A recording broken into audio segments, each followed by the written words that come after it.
So, what I want to talk to you guys about, I'm going to start off. We're going to talk about when knowing your worth goes wrong. The Dennis Schroder story.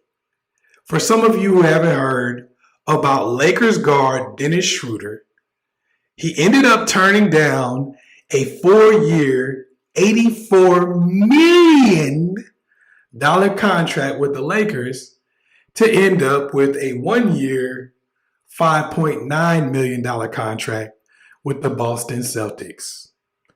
This is a story all about how knowing your worth goes wrong. And that's exactly what happened with Dennis Schroder. And people are roasting him. They going in on him. Now, here's what happened with Dennis Schroder. Basically, he's a pretty good guard, averages about 15 points a game, playing basketball for the Los Angeles Lakers. His contract comes up. The Lakers say, look, Dennis, we like you. We want to offer you $22 million a year. That's $84 million over 4 years. We want to give you this. Dennis is like, nah, I'm not doing it. I want $120 million over the next 4 years, which basically that's going to add up to about $30 million. They was like, hell no, Dennis. No. So Dennis is like, all right, I'm going to try my hand on the open market. I know my worth. His agent was like, know your worth, King. Know your worth, King. So Dennis is like, nah, I'm not going. I'm not going to let y'all play me like this. So he goes out on the open market. In the meantime, the Lakers go and get Russell Westbrook, who is another guard who's better than Dennis Schroder. They don't need or want Dennis Schroder anymore. So they pretty much rescind their offer. Dennis Schroder is out there on the open market doing his thing, trying his best to get somebody to be interested, but nobody's even offering him $84 million. Nobody's offering him $60. They ultimately offer him $5.9 million for 1 year. So he doesn't have the security of a 4-year contract. He's not making $20 million plus, and he damn sure ain't making $30. But now people are going in on Dennis Schroder. They're like, Dennis Schroder is greedy. Dennis Schroder is stupid. Dennis Schroder is a clown. What's wrong with him? But this is a case of knowing your worth. And when knowing your worth goes wrong. See, this is what people do. And this is why I don't blame Dennis Schroder. Because throughout our entire lives, we consistently hear stories about people who bet on themselves. Master P, hey, I bet on myself. They offered me this. I took this. Quentin Tarantino, Jeff Bezos, over and over again. I mean, every single person you could think of. You're constantly hearing these stories about people who bet on themselves. Bill Gates, I bet on myself. I knew my worth. So now we look at these stories and we say, well, damn, yeah, knowing your worth pays off. Every time you know your worth and you bet on yourself, you win. But what they don't tell you is that just as many cases that people win in, there are twice as many where people lose. But nobody tells those stories. Do you think Dennis Schroder would go to a motivational speech if nobody knew about what just happened here and tell somebody this? Yeah, man, I bet on myself and I lost. Nobody tells that story. So now when people bet on themselves, they expect to win. But when they lose, everybody clowns them. Everybody's like, look, you should have known you weren't worth that. So here's the thing. People tell you to know your worth, but nobody tells you how to determine your worth. That's one of the biggest things that people miss when talking about worth.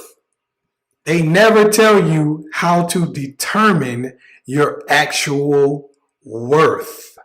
How do I determine my worth on the open market?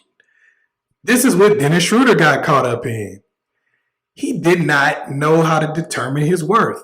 Now, if he did know how to determine his worth, what he would have done was looked at what other people were making.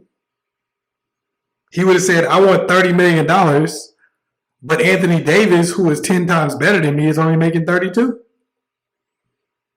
LeBron's only making 39. Y'all never heard of Dennis Schroder before. I just mentioned him in most cases. So clearly he's not $9 million less of a player than LeBron. He's far less. He's far less than that. So we got to look at that from that perspective. So what does that make him like? I guess he would be like, what, 25% less of a player than LeBron? Clearly he's not that. So he didn't have a way to determine his worth, and apparently his agent didn't help him determine his worth. And there's where Dennis Schroder is left to be made fun of by people in general. Somebody sent me a birthday cake. Talia, what's up? Birthday cake. Cake. Let's keep it going, y'all.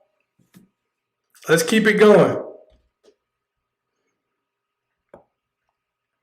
We got somebody on the board, Talia. Appreciate you. You represent New York, right? Get over here. That's like the worst New York accent ever. All right, let's see who else coming through. But yeah, this is a sad story of Dennis Schroder. You know, this is a sad story. I don't blame him in the way a lot of other people do, and I don't blame him for not getting what he wanted to get from the situation, because clearly he had no idea what his worth was on the open market. It's no different than people do in general. People get out of relationships because, like, I know my worth. I'm supposed to get somebody better than this. This is the woman God want me to have. People do this all the time. They're like, yo, I know my worth. And then, you know, sometimes you get left with nothing. So the biggest thing is determining your worth. Determining what you're actually going to get on the open market. And this is something to think about in any situation. This is something you can learn from the Dennis Schroder story. Hopefully, you know, things end up working out for him. I hope the brother get that money back. You know what I'm saying? I want to see everybody win. I don't take pleasure in seeing somebody take a loss. So hopefully he gets that money back. If not, you know, hey, at least he does have $5.9 million. He ain't broke. So it's not that sad. But, you know, hey, I know he probably feeling like he lost a lot of money, and I know he feeling bad. You know, hey, it's all a matter of perspective. You know, some people down 25 cents. They like, damn, I could have got that 25 cents an hour if I wouldn't have came over here. Gots to be more careful. I'm going to love you, girl, from the top of the mountain to the bottom of the sea. You understand? What I'm trying to say, my young, beautiful sister, is can you put $10 to $20 on my books? Please, because I need to get some stamps. All right. All right, sister. I love you. I love you. And I love you back. Are you tired of these love after lockup relationships? If so, go to ChazzEllis.com and get some of my premium videos where I teach you cold-hearted game, how to get them to chase you, how to master and understand attraction, how to get the upper hand in relationships. Otherwise, go put some more money on his books.